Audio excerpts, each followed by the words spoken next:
asalaamaaleykum mbokku jullit yi mbokku taalibe yi ak képp ki nga xam ne rek yow yaay safoo bernde ñu dellu si waat ak yéen si seen émission tey nag ñu ngi leen di indil lu nga xamante ni ñu ngi koy wax brunch mu nekk ndekki yooyu nga xam ne dañ koy defar te nga xam ne mun na nekk en même temps ndekki ak añ donc bu ko defee yow peut-être reer rek ngay daal di defar pour loolu nag tey jii ñu ngi des toujours si nen yi donc nen bi ñuy defar tey mooy omelette lay doon nga xam ne dañ koy enfourrer ak tuuti fromage boole ko aussi ak suñu tuuti ay légumes mu nekk par exemple soble ak ay poivrons dinañ ko boole ak épinards ak aussi champignon bi nga xam ne dañ ko sauté ku nekk soo amee sa benn viande charcuterie mun nga si utiliser soit su fekkee ni da nga am dinde wala yaay xool loo am nga boole ko ak moom ñu boole ko ak ay tomates fraîches ak concombre donc ñu amee fi suñu épices yi ngeen gis ñaar yi nga xamante ni bii nii mooy dem si nen yi bii nii moom laay defee ak bi nga xamante ni moom mooy épinards yeeg yooyu donc sans plus tarder duñu def rek lu dul ànd ak yéen si waañ wi bismillah.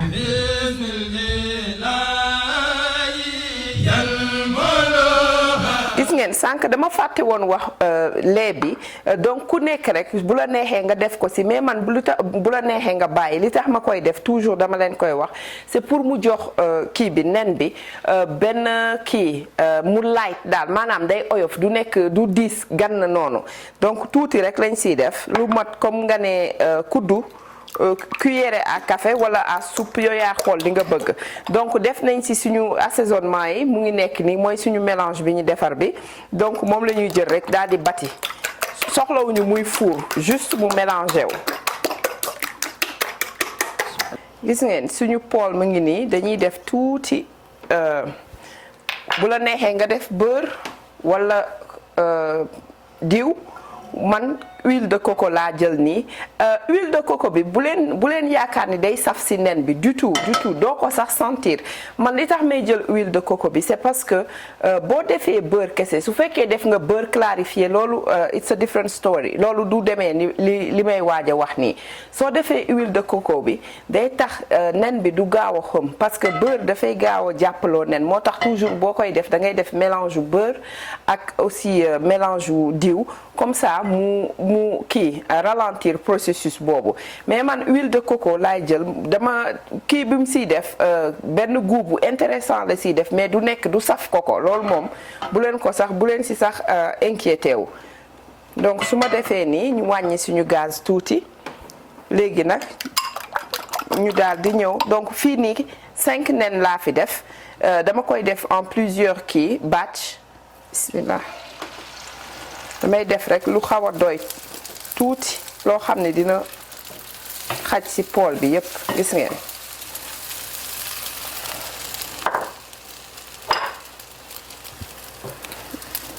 bala muy wow carrément ma jël sama fromage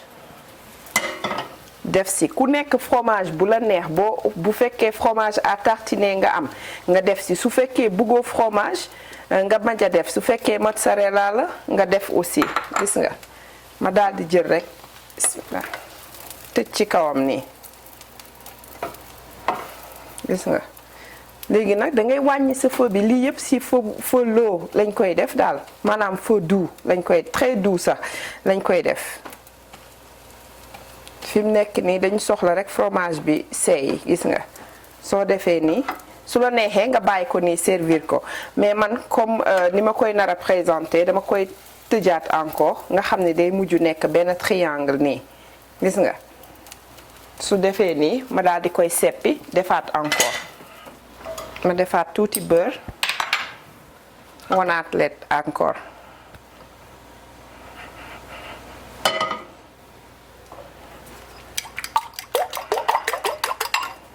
gis nga ak 5 nen yi mun naa si am 3 ba 4 omelette donc dafay sakkan moom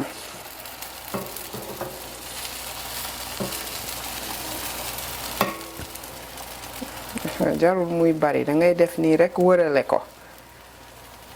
da nga xam ni amatoo leen looy wërale comme kuy defar crêpe rek booy xool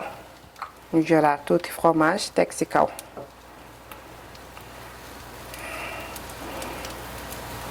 mun na bañ a nekk fromage kese gis ngeen yi ñu fi defaroon donc lu la neex mun nga ko def ci biir lu la munti loo sentir rek mun nga ko def gis nga ñu daal di tëj bismillah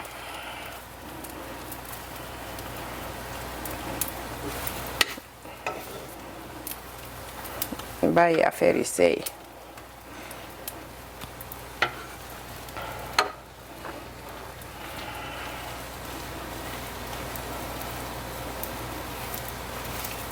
gis nga rak tak nga pare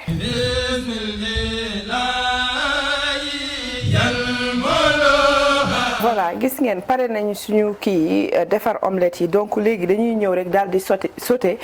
suñu kii champignon yi ku amul champignon wala ku ko buggul mun nga ko bañ a def nga bañ a def lii yëpp nga def soit sa soble ak sa poivron kese man daf fee nekk rek moo tax ma def ko donc dañ koy sauté rapidement moom jarul sax ñuy xaar muy laxaat yëf yooyu donc lépp la ñuy jël gis nga naan na diw bi yëpp li ma leen di wax d'habitude champignon moom boo ko defee éponge la day naan lépp loo xamante ni liquide la mais bon c'est pas grave mën nañu continuer nii rek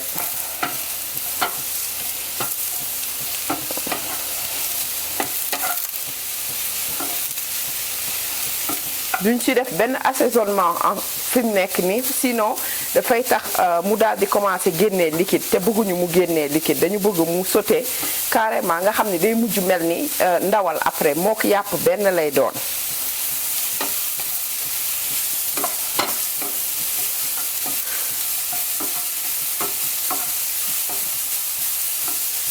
gis ngeen ni muy delloo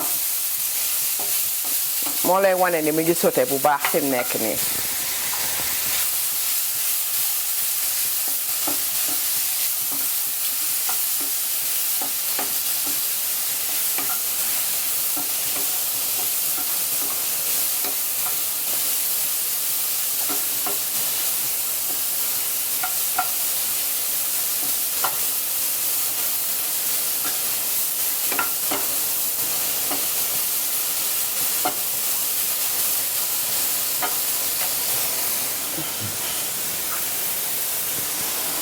voilà ñu def suñu soble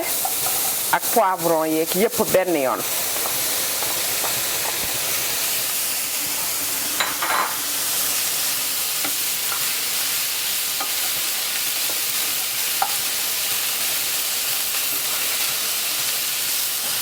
léegi nag instant bi dinaa dolli ku mu neex nga dolli beurre wala diw wala huile de coco man huile de coco comme moom laa toggee moom laay continuer rek encore donc dolli ci tuuti bu ma demee ba muy fee nag ma daal di ciy def sama tuuti diw ñor juste pour mu jox ko beneen fraîcheur encore donc nga xam ni day nekk goût sur goût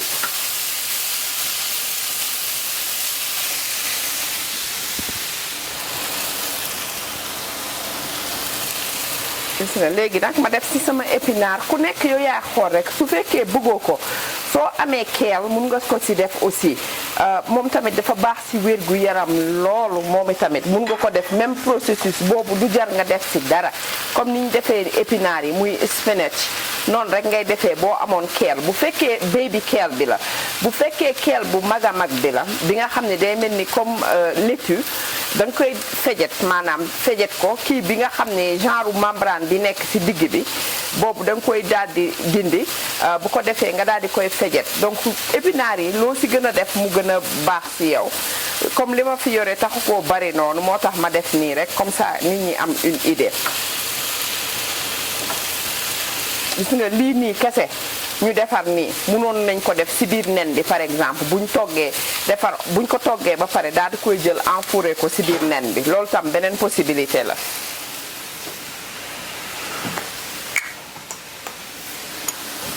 ma daal di jël sama beneen mélange bi nga xam ni dafa am ay paprika muy fël-fël bi nga xam ne dañ ko fumé ak yooyu ail en poudre oignon en poudre kaani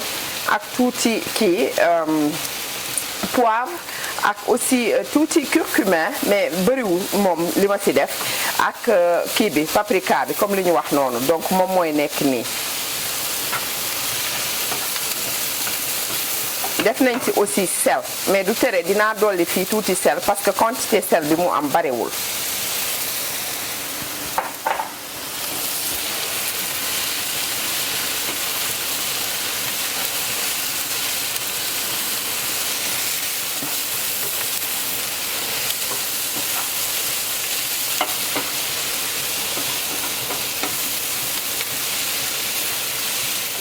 voilà gis ngeen comme li ma leen waxoon rek ne woon naa leen bu ma demee ba nga xam ne pare naa moom laa def ni pare naa fi mu nekk nii ma daal di jël sama kii diw ñor def ko ci biir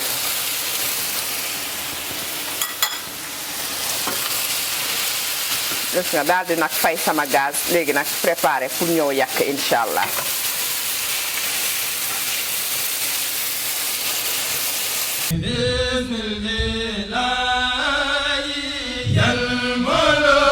voilà gis ngeen fi mu nekk nii pare nañu ba assemblée léegi li ma def nii kii bi ngeen xoolee fii ma def rose yi ak dend yi moom laa leen di wan ni ma ko defee rek da ngay jël par exemple yow yaay xool partie bu la neex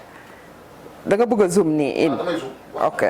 yow yaay xool partie bu la neex donc nga daal di ko fay rouler gis nga def comme kuy defar sa benn cône par exemple gis nga maa ngi rouler jarul muy am benn sens wala lenn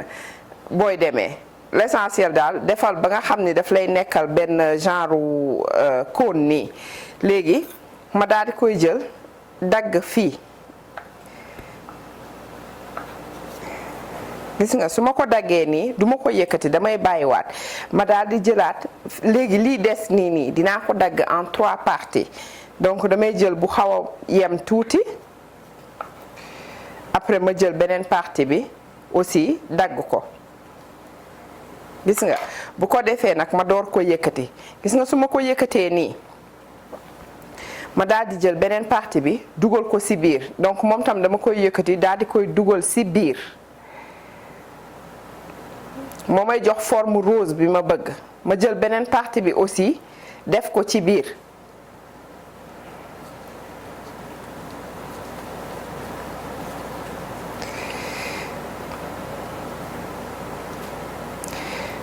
jëlaat bi daal di koy teg ci biir su ma neexee mënoon naa yem sànq rek fële na le daal di def nii donc agencé ko bu baax nii nga daal di ñëw teg gis nga ñu tegee ko moom côté bi ma wanaat leen beneen encore ngeen gis 1 2 3 4 gis nga ma lem nii bu baax a baax daal di dagg carrément jëlaat fii dagg tuuti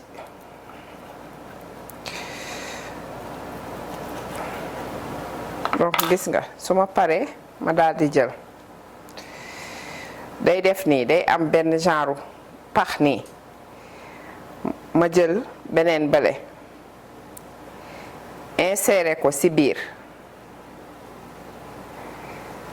gis ngeen ma jëlaat beneen partie bi insérer waat ko ci biir gis ngeen nu muy commencer di tegle nii dernière couche baa ngi nii soo paree nga daal di def nii su fekkee wóoru la nag ndax dina ibbeeku ou pas mun nga jël cure-dent nga jam ko fii nga xam ne mu téye ko mais man sa mbos du aajo loolu yépp dina taxaw incha allah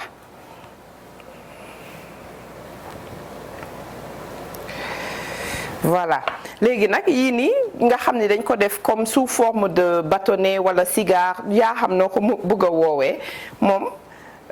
dañu jël rek rouler ko moom mooy bi ci gën a yomb bi boobu moom mooy li gars yi di wax bi ci gën a dee bi donc damay jël nii rek yow yaa xool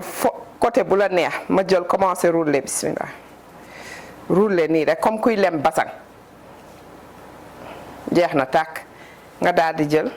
teg donc mu nekkal la ay présentation yoo xam ne di nga ko mën a def donc tomate yi ak concombre yi da ngay dagg noo ko sentiree nga dagg ko daal di jël agencé